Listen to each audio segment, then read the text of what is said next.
नमस्कार, आप देख रहे हैं न्यूज 24। आपके साथ मैं हूं रवि ठाकुर। दिल्ली के दंगल में इस बार सबकी नजरें दलित वोट बैंक पर टिकी हुई हैं। सत्ताधारी आम आदमी पार्टी हो, बीजेपी या फिर कांग्रेस, हर दल इस वर्ग को अपने अपने पाले में करने के लिए पूरी ताकत झोंक रहा है। सभी ने इस वर्ग को साधने के लिए अपना अपना पासा फेंक दिया है। आखिर दिल्ली में दलित वोटरों का क्या है प्रभाव?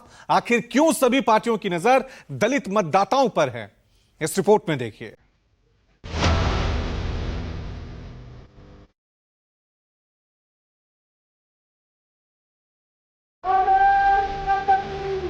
डॉक्टर अंबेडकर स्कॉलरशिप योजना लागू की जाएगी।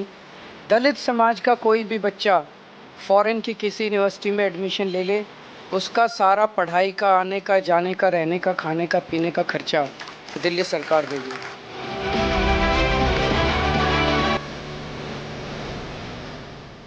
हम ITI और स्किल सेंटर पॉलिटेक्निक आदि में पढ़ रहे हमारे अनुसूचित जाति के विद्यार्थियों को 1,000 रुपया प्रति माह स्टाइपेंड देंगे। हम इनके लिए फाइनेंशियल गोल्स ज़रूर बनाना चाहते हैं, क्योंकि कहीं ना कहीं इस भागदौड़ की जिंदगी में जो फाइनेंशियल कमी की वजह से कोई रोजगार करना चाहता है, काम करना चाहता है और दलित और पिछड़े वर्ग से आता है, तो उसकी समस्याएं ये बनी रहती हैं।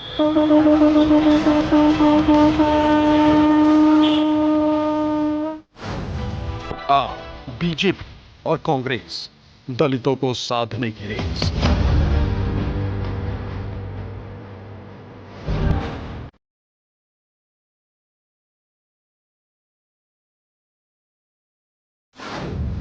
तीस सीटों पर पावरफुल किसकी करेंगे बत्ती गुल?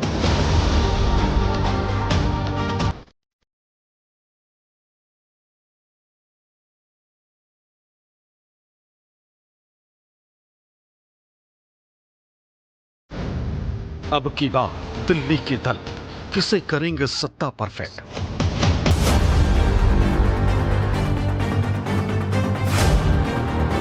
भारत माता की।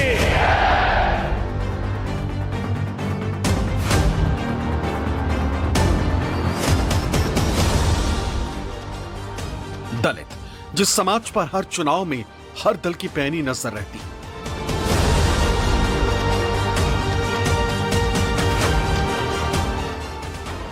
दलित, जो अब तक जिसके साथ रहा, प्रदेश के सियासी गद्दी उसी के हिस्से आई है।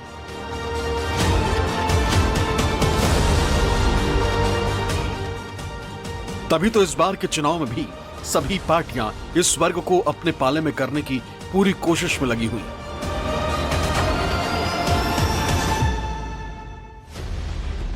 सत्ताधारी आम आदमी पार्टी हो या विपक्षी बीजेपी या फिर दिल्ली के सियासत में अपना खोया वजूद वापस पाने की कोशिश में लगी कांग्रेस हो, दलित समाज को लुभाने के लिए सभी अपनी अपनी सियासी चालें चल चुके हैं। आखिर दलित वोट बैंक दिल्ली की राजनीति में अपना क्या प्रभाव रखता है? दिल्ली विधानसभा के चुनाव इतिहास में अब तक दलित वोटर्स का क्या रुझान रहा है और इस बार दिल्ली के दलित मतदाताओं का क्या समीकरण बन रहा है, आपको बताएंगे। लेकिन उससे पहले जरा ये जान लीजिए कि दिल्ली के दलितों को साधने के लिए पार्टियां इस बार किस तरह से सियासी शतरंज बिछा रही हैं।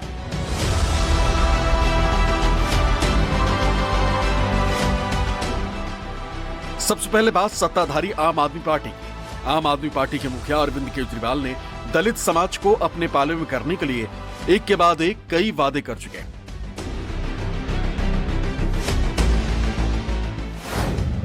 जिसमें सबसे अहम है डॉक्टर अंबेडकर सम्मान स्कॉलरशिप, जिसके तहत केजरीवाल ने वादा किया है कि दलित समुदाय के छात्रों को विदेश में पढ़ने के लिए पूरा खर्चा उनकी सरकार उठाई। इस योजना का लाभ सरकारी कर्मचारी के बच्चे भी उठा पाए। हर परिवार का राशन कार्ड बनवाया जाएगा। मुफ्त बिजली, पानी, पढ़ाई, मोहल्ला क्लिनिक्स में इलाज और दवा की फ्री व्यवस्था तो पहले से लागू है ही। डॉक्टर अंबेडकर स्कॉलरशिप योजना, बाबा साहब अंबेडकर कोलंबिया यूनिवर्सिटी और लंदन स्कूल ऑफ इकोनॉमिक्स से PhD करके आए थे। उस जमाने में विदेश से PhD करके आए थे, इतने गरीब होने के बावजूद। जब वो लंदन स्कूल ऑफ इकोनॉमिक्स में पढ़ रहे थे तो बीच में उनके पैसे खत्म हो गए। उन्हें घर वापस आना पड़ा बीच में पढ़ाई छोड़ के, पैसे का इंतजाम किया और फिर वो वापस अपनी पढ़ाई पूरी करने गए। हम नहीं चाहते कि कोई भी दलित बच्चे का सपना पैसे की कमी के कारण पूरा ना हो। तो ये हम ऐलान कर रहे हैं कि डॉक्टर अंबेडकर स्कॉलरशिप योजना लागू की जाएगी। दलित समाज का कोई भी बच्चा फॉरेन की किसी यूनिवर्सिटी में एडमिशन ले ले, उसका सारा पढ़ाई का, आने का, जाने का, रहने का, खाने का, पीने का खर्चा दिल्ली सरकार देगी। न सिर्फ आम आदमी पार्टी बल्कि दिल्ली की सत्ता पर पिछले 27 सालों से वापसी की बाट जो रही भारतीय जनता पार्टी ने भी इस वर्ग को साधने के लिए अपना संकल्प पत्र जारी किया। बीजेपी के संकल्प पत्र के मुताबिक दिल्ली में उनकी सरकार बनने पर तकनीकी और व्यावसायिक पाठ्यक्रम के छात्रों के लिए डॉक्टर भीमराव अंबेडकर स्टाइपेंड योजना के तहत हर छात्र को हर महीने 1000 रुपए बतौर स्टाइपेंड दिया जाएगा। इसके अलावा प्रतियोगी परीक्षार्थियों के लिए 15,000 रुपए की वित्तीय सहायता भी दी जाएगी। साथ ही 2 बार की यात्रा और आवेदन शुल्क की प्रतिपूर्ति भी सरकार करेगी। हम दिल्ली में तकनीकी और व्यावसायिक पाठ्यक्रमों के जो हमारे छात्र छात्राएं हैं उनके लिए स्टाइपेंड योजना कर शुरू करेंगे। किसके नाम पे? डॉक्टर भीमराव अंबेडकर स्टाइपेंड योजना होगी, जिसके अंतर्गत हम ITI और स्किल सेंटर पॉलिटेक्निक आदि में पढ़ रहे हमारे अनुसूचित जाति के विद्यार्थियों को 1000 रुपया प्रति माह स्टाइपेंड देंगे। जी हां, 1000 रुपया प्रति माह स्टाइपेंड शेड्यूल कास्ट कम्युनिटी के अपने भाई और बहनों के लिए जो ITI स्किल सेंटर पॉलिटेक्निक में पढ़ रहे हैं उनको दिल्ली में हम देंगे हमारी सरकार बनने के बाद। कांग्रेस इस मामले में आम आदमी पार्टी और बीजेपी से काफी आगे निकल गई। कांग्रेस ने अपने घोषणा पत्र में दलित समाज के लिए एक साथ कई वादे किए। बीते 29 जनवरी को लॉन्च किए अपने घोषणा पत्र में कांग्रेस ने कहा है कि दलित समुदाय के मुद्दों के समाधान के लिए एक अनुसूचित जाति आयोग का गठन किया जाएगा।